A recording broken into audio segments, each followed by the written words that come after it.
Hi, this is Kent with another challenge for adults with divorced parents. Today, we continue our series on holiday boundaries with divorced parents by looking at how boundaries are implemented and enforced. Our scenario was dad's girlfriend provokes mom, who reacts, and the whole event tends to go south from there. We've created a boundary and communicated the boundary in our previous episodes. Implementing the boundary or putting it into effect occurs after we've communicated, and ideally, they've agreed to the boundary. Enforcing the boundary is where boundaries tend to fall apart. For one reason, we're afraid of the consequences, fear of abandonment, fear of rejection. These are common issues with adults with divorced parents. If I say no, they will stop loving me or not accept me or leave me.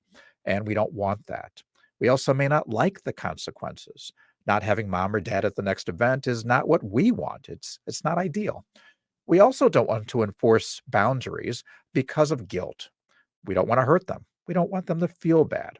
So, how do we enforce the boundary? Well, first, we communicate the boundary was broken. Dad, when mom sat down at the table and Leslie announced, "Well, now can you see why he divorced her when she wears a dress like that to a party?" That broke the boundary.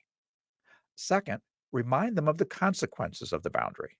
It doesn't matter whether they've committed to it or not. So, at the next family event where the mother is attending, the girlfriend will not be invited. That's tough, which is why we have to remember these ABCs. A, remember this: the person with the least incentive to change has the most power. Let that sink in.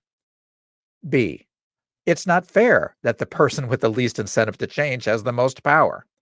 And C, boundaries, though uncomfortable, can change this and put the power back where it belongs.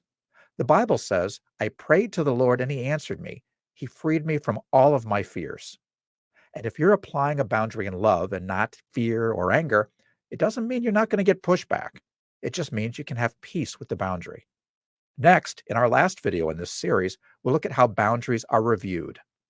Check out this topic in more detail with my podcast, Holiday Boundaries with Divorced Parents, at hopeforadp.com.